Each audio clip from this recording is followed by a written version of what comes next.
సంజు సంజు నా మొదటి ప్రేమ. నేను నా తల బాదుకున్నా, నరుక్కున్నా.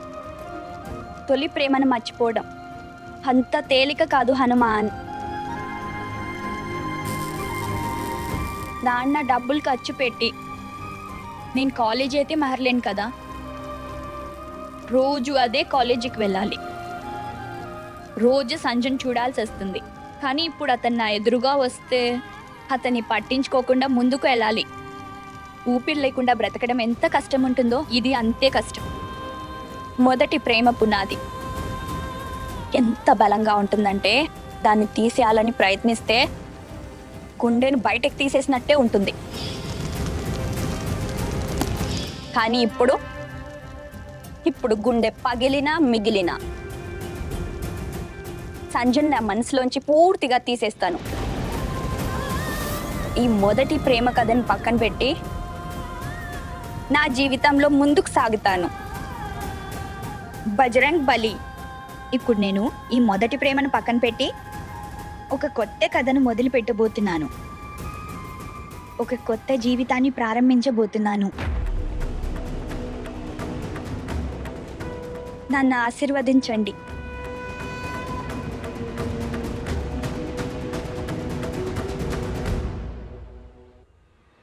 అలీ, నువ్వెప్పుడు చెప్పేవాడివి కదా, ప్రేమలో పడటం మానేసి జీవితంలో పైకి ఎదుగు అని. Please stop falling in love and start rising in life. Sanju, ప్రేమలో పడిపోకు.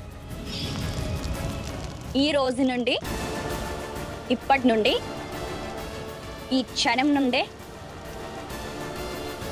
నేహా సంజు ప్రేమలో పడటం ఆపేసింది.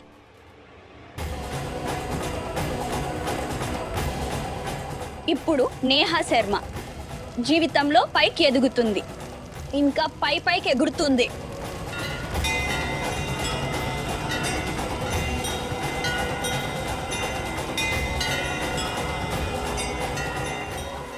వీళ్లకు చిన్ననాటి నుంచే రామాయణం చూపించాను. వీళ్ళు ఎదిగిన తర్వాత రాముడు, లక్ష్మణుడు మరియు భరతుడిలా ఉండాలని.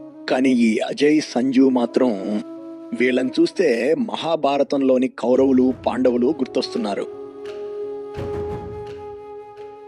భార్యామణి, ఈ ఇద్దరు అన్నదమ్ముల మధ్య ఈ చిచ్చు ఉంటే మంట మొదలైందంటే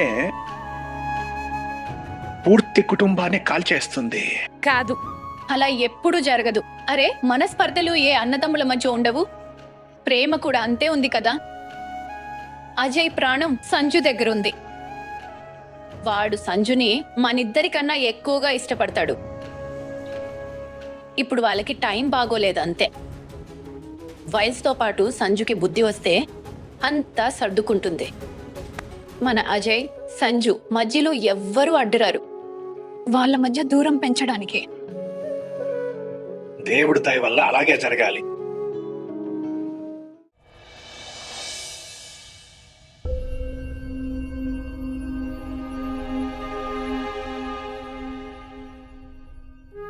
నాన్న, చెప్పమ్మా. నాన్న, స్కూటీ పంచర్ అయింది. 5 రూపాయలు కావాలి, నేను బస్సులో వెళ్ళిపోతాను.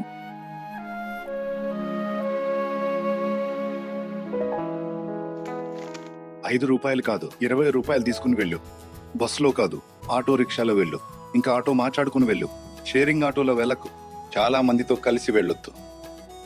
నాన్న, 5 రూపాయలతో పని అవుతుంటే 20 రూపాయలు ఎందుకు ఖర్చు పెట్టడం? మీరు 5 రూపాయలు ఇవ్వండి చాలు, నేను బస్సులోనే వెళ్తాను. డబ్బు గురించి ఆలోచించడం తల్లిదండ్రుల పని. తల్లిదండ్రుల గురించి ఆలోచించడం పిల్లల పని. కేవలం 5 రూపాయలు ఇవ్వండి. ధన్యవాదాలు నాన్న. అయినా ఈరోజే కాలేజ్లో నా ఫస్ట్ ఎగ్జామ్. అవునా? ఏ సబ్జెక్ట్ పరీక్ష? Income tax. అరే, ఇది నీకు ఇష్టమైన సబ్జెక్ట్ కదా, నువ్వు బాగానే రాస్తావు. ఇంకా ఏ రోజైతే నువ్వు సీఏ అవుతావో ఈ ట్యాక్స్ దొంగతనాన్ని అరికట్టు. తప్పకుండా. సరే, ఒక్క నిమిషం ఆగు.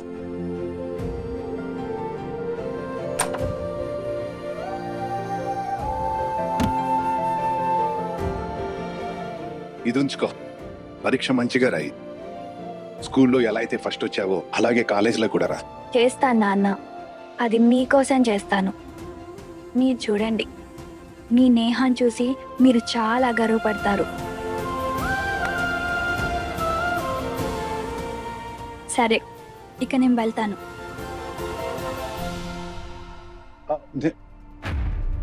పరీక్ష రాయడానికి వెళ్తోంది. ఇప్పుడు ఆపడం సరికాదు.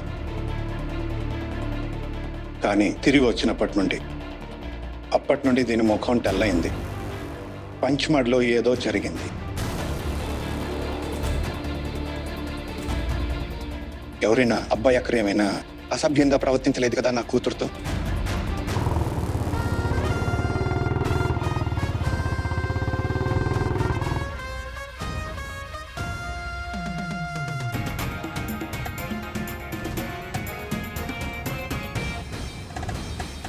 సంజు, నేను విన్నా నేహ నిన్ను గట్టిగా చెంప పగలగొట్టిందట పంచ్మడిలో.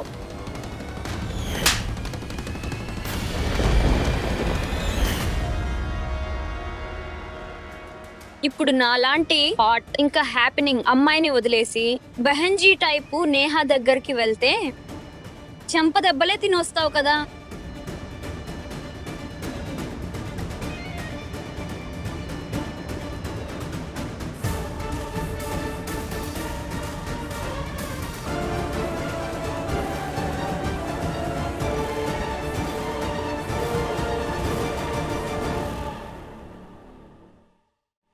ఆశ ఇంకా సంజు అన్నకి పడలేదు, అందుకే పగతో రగిలిపోతోంది. నేనైతే చెంపదెబ్బ విషయం చెప్పి వాళ్ళకి మజా ఇప్పించాను.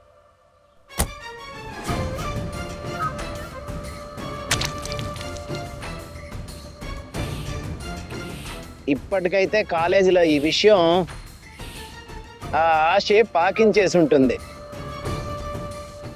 అందరూ వెకిలీనవుతుంటారు సంజు అన్న పరువు పోయినందుకు.